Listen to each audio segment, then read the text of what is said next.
What up, guys? Another Adonis review, and today I'm going to do a Grindhouse special review today of Firewall Ultra and Crossfire Sierra Squad. I was going to do them both divided, but I felt like since them being both released within the same week, and many people's decision on which one to buy is going to go hand in hand when you're thinking of what to buy next. I thought, why not just cover them both at the same time and let people make the decision from there?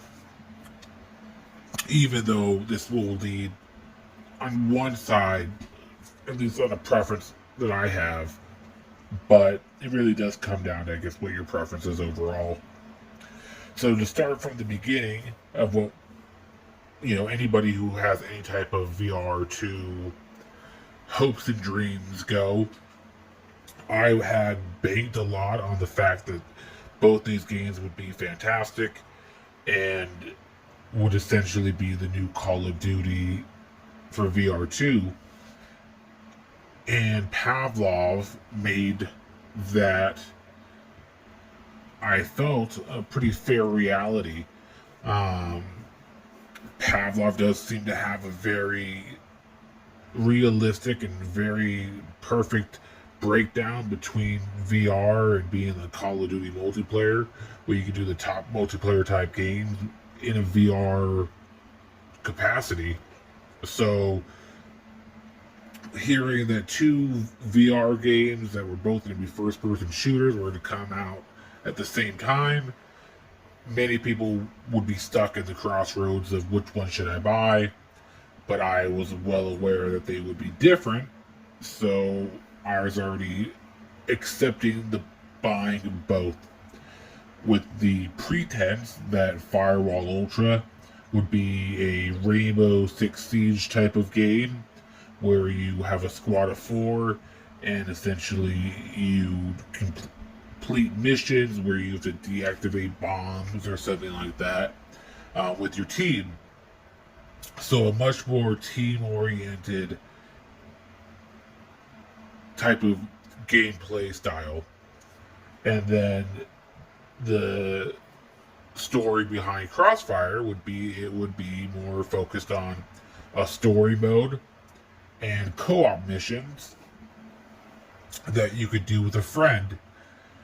And I also heard, which I guess maybe I was mistaken or maybe it's coming, that there would be multiplayer as well in it. So my hopes and dreams really went more into Crossfire, with the side hope that Firewall Ultra would be a great side experience to have, because, Rainbow Six Siege is a great experience in a sea filled with first-person shooter games now. It was still a pretty cool experience, but in the building library of PSVR 2 games, the more games the merrier. So why not have two games if they're doing two different things? So I was really excited for both. I plan to get both, and my only disappointment would be that they would overshadow, or Crossfire, I guess, would overshadow Pavlov, and I'd have no more use for it. But it seems not only do I still have use for Pavlov, as it still reigns supreme on probably the most overall best supported game, but they both let me down in different ways, and I'll kind of go into that, what they have let me down on, what they have done right that, makes maybe it worth it still. So, first we start off with Firewall. Firewall, essentially, right now, as of, me recording this, has two main modes that you can really jump into if you buy it right now. One mode is a four-person team mission. The both are 4-people team missions, but one is basically versus bots, while the other one is versus another 4-person team. My preference is the versus boss right now because it seems you can get wrecked pretty easily when fighting versus someone else, and an instant death isn't that fun when the lobbies take so long to find somebody, and not only find another group to play with, but even if you find a group quickly, it takes a long time just for the game to begin. And it's really not a start up and immediately start playing type of game. It's a start up and go do some stuff while you're waiting for the game to officially start up. Now playing it today, even it seems to have gone a little bit quicker, but it still is a bit slower when it comes to matchmaking, which is annoying with how fast you die and how there's not really a quick going game to game mode in it. So it really does take time, and with such a short lifespan, it can get frustrating. With that being said, there are some positives, and I'm sure as the game gets fixed and tightened up, it'll be smooth, but there are the positive and negatives with the gameplay. One, like I said, it does take a while to get into games, and you can die easily, which means you have to wait. You don't get a lot of playing in. But two, when you actually do get good, as they would say, and get to play the round, it actually does work out pretty well. It's fun to play with your team and cover corners and shoot people as they come around corners and protect yourself and load things and all that fun stuff. But you can see where the fun of the game is, and it is fun playing. But some of the mechanics, this game was made with VR completely in mind. There's not a mix between both. And yet they've taken out a lot of the things that make VR worth it out of the game. Essentially, the L1 button or the left grip button is your pickup for everything in Firewall Ultra. So even buttons, you can't just push the button, which is something that you play VR for, is that immersion into the game, but that doesn't really exist. You auto reload. It creates a main auto reload mechanic once you press X. And anything like picking up ammo, pressing the laptop, opening a door, all these things that they could have, again, they only have two main modes. They could have made opening door a thing where you could reach out and twist a doorknob. It wouldn't have been that hard. And instead, they made it a loading bar with the L1 button. Sure, it's simple and makes it much easier to do, but we're playing VR to be immersed, not to be simplified. So it's just a real shame that they did that. The aiming seems pretty well done, I'd say. They do have the specialty about their aiming is that you can hold L2, which pushes the gun against your shoulder, which allows you a more leveled, sight. Personally, I don't like it. I feel like it restricts me, and it kind of ruins what I'm trying to shoot. It makes it harder to kind of move around and aim at different areas. But I'm sure maybe I'm just doing it wrong. There's a better way to do it. But overall, the biggest fault with Firewall Ultra is the fact that, it was made for VR, but essentially nothing has been made for VR with it is pretty annoying. And the fact that they have two modes, and the two modes take a while to get into, and you just don't get that much gameplay. Hopefully they add more modes and they smooth it out, and it'll be a little bit more fun and a little bit more worth it. But right now, especially for the price of $39.99, that's a tough buy. It really is. I think if they went with the $30 price tag, it'd be much more fair. Honestly, I don't think it's really worth that either. I think it'd be worth, $25 in the high end. $20 would be more realistic, especially for what you get. But I digress. $40 is definitely too much for it right now. Hopefully, in the future, it becomes something that's worth $40. Like I said, $30 is something that would have been more realistic and fair, which is what Crossfire Ultra did. Crossfire Sierra Squad, which is why it would be the one I'd recommend the most if you had to pick between it, just because of what you kind of get. I feel like it's personally better, but it also has its flaws too. Crossfire Ultra so far has right now a story mode, which I think has 15 chapters, along with a horde mode, which you can play with 4 friends, fight waves of enemies, and you could also do a whole bunch of co-op missions with a friend as well. It really is a game that is particularly great to play with someone else. So if you have one friend that has a VR2 as well, and you're looking for a game to play with them, this basically what was made for them. And when I first entered into it, you start off at a firing range, and honestly, I started off pretty hyped up. It was a pretty cool firing range. You know, they have a minigun that you pick up and just tear through the firing range with rocket launchers.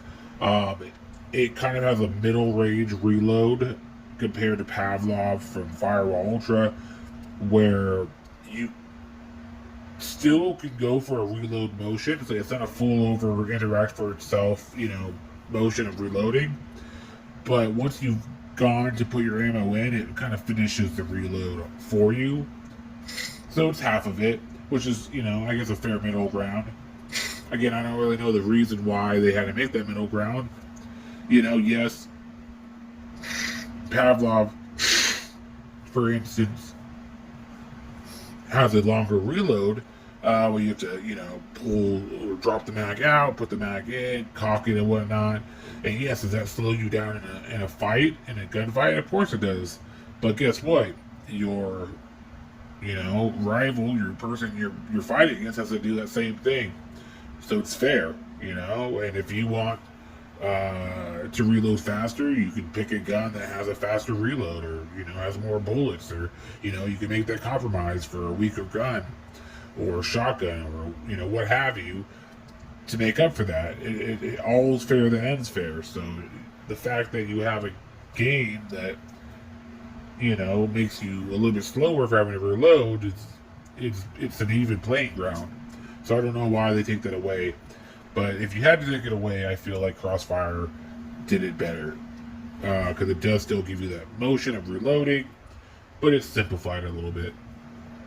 It also gives you a little bit of simplification on a few other things, such as sniping scoping, which you can kind of aim in and press the L2 button to kind of go into scope mode, as well as they use the adaptive triggers, so when you're in the scope mode, you can kind of lightly press down on the trigger button, and it will kind of hold your breath so you get a better shot, which I learned a little bit later than I wanted to in the game, when I really needed it in one of the first missions, which was a sniping mission.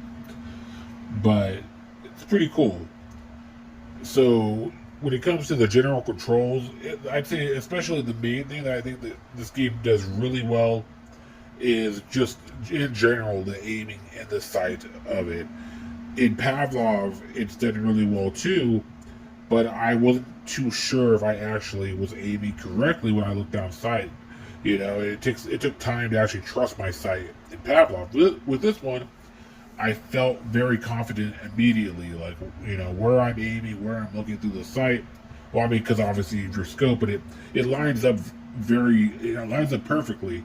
If there was a game, if the way that this sight worked, and it was adapted into Pavlov, I'd say you don't have basically a perfect way to shoot and do multiplayer in VR. It'd be perfect. So I do like that. But this game does have negatives as well too. One, they say it's like a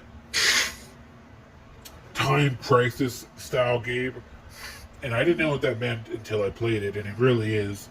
A lot of the missions are free, slightly free roaming, but you essentially just kind of walk into a base of area. If you've ever played Time Crisis, you walk into an area and there's enemies that pop out and you shoot at them and, try not to die essentially.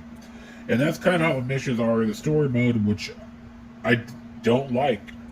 The reason I don't like it is because we could do better.